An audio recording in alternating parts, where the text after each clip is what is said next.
की बात करो, लेकिन जब 90s की बात करो, ये भी 90s पे बेस्ड है, तो जो शोज आते थे वो जो लॉन्ग लास्टिंग इफेक्ट होता था दर्शकों को, जो याद रखते थे उस कैरेक्टर को या शो को, शायद आपको लगता है आज उस चीज़ में कमी है थोड़ी? देखिए, समय के साथ चीज़ें बदलती हैं और जो तब था अगर वो अब नहीं है तो जो अब है वो तब नहीं था। तो change is the constant of life, इसलिए कभी आपस में उसे कंपेयर करने से अच्छा है समय के साथ चलना चाहिए और जो पुरानी यादें हैं उन्हें दिल में साथ लेकर चलना चाहिए, मैं ये मानती हूँ। ऐसी बहुत सी चीज़ें आज हैं जिस वजह से डिफरेंट तरीके से लोग जुड़ते हैं कैरेक्टर्स से, इनफैक्ट एक्टर्स से, जैसे कि सोशल मीडिया एक ऐसा टूल है जिस वजह से लोग एक्टर्स के बहुत करीब फील कर पाते हैं, उन्हें बहुत करीब से जान पाते हैं। So I don't think it will be fair अगर हम तब के कैरेक्टर्स और अब के कैरेक्टर्स या सीरियल्स को कंपेयर करें। I just feel that we should just flow with time. I feel कि today's scenario content rich हो गए हैं हम लोग और बहुत ज़्यादा लेवल पे contents जो हैं हम लोग तक पहुंच रहे हैं। So memory कहीं ना कहीं शॉर्ट होती जा रही है because हम लोग पहले वही वाला था कि पहले टेस्ट मैच अच्छा लगता था, फिर एक टाइम पे आपको वनडे अच्छा लगता था, आज आपको T20 अच्छा लगता है कि we are on a very fast moving this thing, so and everything is पहले 3 सेकंड में अगर पसंद ना आए वीडियो तो स्वाइप कर जाता है। सो उसमें वो मेमोरी में छपना ना वो एक चैलेंज तो है, लेकिन मैं ये रूल आउट नहीं करूंगा कि उसका लॉन्ग लास्टिंग इम्पैक्ट नहीं होगा। खास करके जैसे हमारे ही कॉन्सेप्ट में ये मेरी फैमिली में this has a long lasting impact. अगर हम इसके फर्स्ट सीज़न की बात करें तो आज 8 साल के बाद भी लोग इसको याद रखते हैं। तो मैं तो उम्मीद करूँ मैंने जो एक किरदार निभाया है या जूही जी ने किरदार निभाया, आज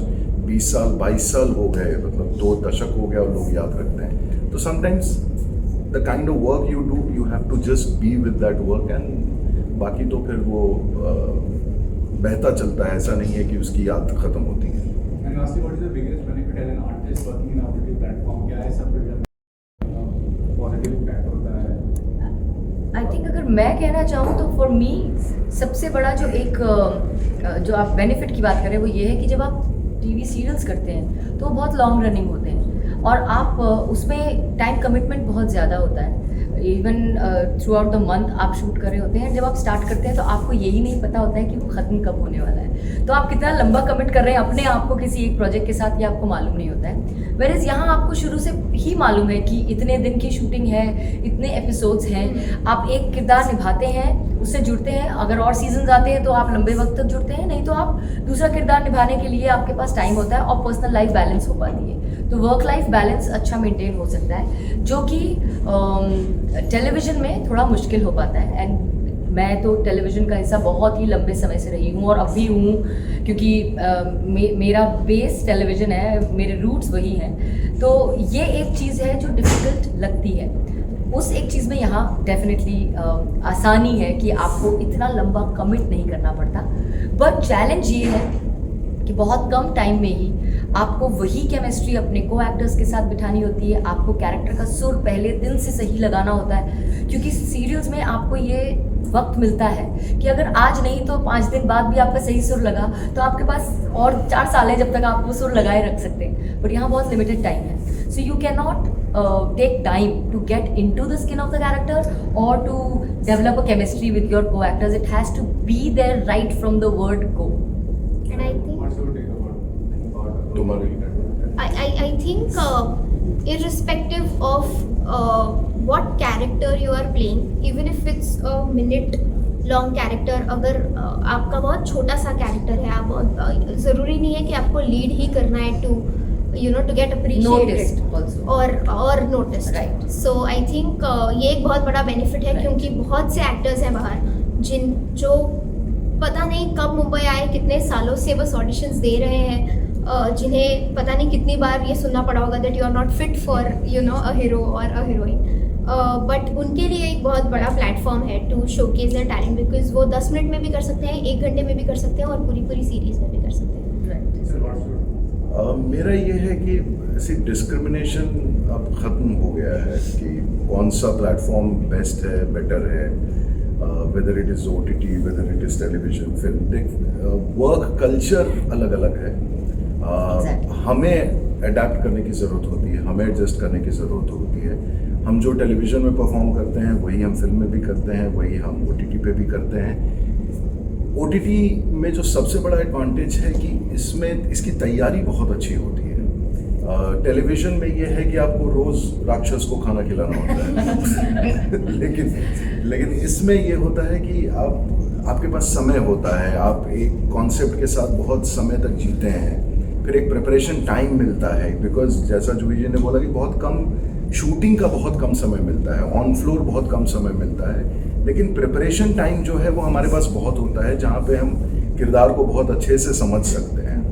और फिर ऐसे पिच पे जा कर के ना, जब 19 बॉल पे 54 रन बनाना रहता है तो मज़ा आता है।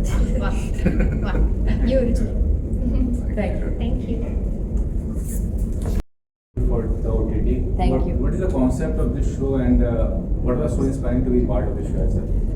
सबसे पहले तो ये शो जो है ये मुझे मेरे बचपन की याद दिलाता है, क्योंकि ये 90s में बेस्ड है और ऑफर्स बहुत थे, लेकिन मैं किसी एक ऐसे शो से शुरुआत करना चाहती थी और इनफैक्ट इसके बाद भी मैं कंटिन्यू करना चाहूँगी ऐसे शोज़ में जहाँ माई हार्ट इज़ देयर और जहाँ मैं रिलेट कर सकूँ, जिससे आप बिल्कुल रिलेट नहीं कर सकते या जो कैरेक्टर या स्टोरी का हिस्सा होने में आपको मज़ा ना आए, तो वो सिर्फ करना है इसलिए आपने वो रोल कर लिया, ऐसा होता है।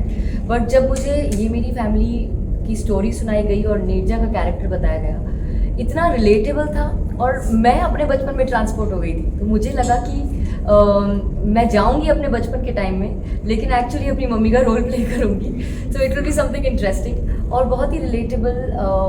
उसके इमोशंस, फैमिली के इमोशंस और जो प्यार और जो बारीकियाँ थी, जो नुएंसेस थी, जो एक्चुअली आज के टाइम पे हम मिस करते हैं, जो परिवारों में तब हुआ करती थी, वो इतना फील गुड और हार्ट वार्मिंग था कि सुनते ही I knew that I want to be Neerja.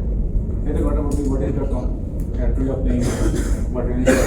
The character that I'm playing is known as Ritika Avasthi, and Ritika is a 15-year-old girl who's just being herself. Being herself मतलब बहुत सारे doubts हैं, बहुत confusion है, बहुत सवाल हैं, कुछ सवाल बहुत ज़्यादा स्टूपिड हैं, कुछ सवाल वाकई लॉजिकल हैं और बस उन सब के जवाब ढूंढ रही हैं। कई चीज़ें करना चाहती हैं, कई चीज़ें कर नहीं पाती बिकॉज माता जी पिताजी है। बट या आई थिंक रितिका से काफ़ी लड़कियां, बच्चे जो 90s, क्योंकि हमारे सेट पर ही I think Juhi ma'am always से इसकी रितिका से मैं बहुत ज़्यादा रिलेट करती हूँ, बिकॉज जब वो इस एज में थी तब उनको लगता था कि ये रितिका ऐसी। बड़े सवाल होते थे उसमें। बड़े सवाल होते आज भी हैं। बिल्कुल है, बिल्कुल सवाल बदल गए हैं। सवाल बदल गए हैं बस। तो या दिस इज रितिका और मज़ा आएगा देखने में, क्योंकि हमें करने में बड़ा मज़ा है, सो आपको देखने में मज़ा Nice. What about your character playing? Character का नाम संजय अवस्थी है और ये किरदार 90s के उन पिताओं की तरह है जो जिसके घर में अगर बेटी होती है तो बेटियों के साथ बहुत ज़्यादा इंटरेक्ट नहीं कर पाते हैं, एक समय तक, तब तक उन्हें लगता है कि उनकी पत्नी ही जो है वो अपनी बेटियों को हैंडल करेंगे या घर को हैंडल करेंगी। सो सरकारी दफ्तर में काम करने वाले एक सहज सरल किरदार हैं जिससे आप बहुत रिलेट करेंगे कि पिता जो है वो बाप नहीं है वो पिता है, पिता तुल्य है। सो और मेन ये है कि एक छोटी सी, एक अच्छी सी फैमिली है जहाँ पे वैल्यूज़ और संस्कार और एक दूसरे के साथ जो इंटरेक्शन है ह्यूमन ग्राउंड्स पे, उन सारी चीज़ों को, मोरालिटीज़ को बहुत ज़्यादा वेटेज देते हैं, बट इम्पोज नहीं करते हैं किसी भी तरह की सोच को। सबको फ्रीडम है अपने जीवन में सब कुछ करने का और शायद इसी वजह से ये एक हंसता खेलता परिवार है, क्योंकि सबने अपने लिए कहीं ना कहीं जगह बनाई है और सबके दिल में एक दूसरे के लिए बहुत ज़्यादा जगह है।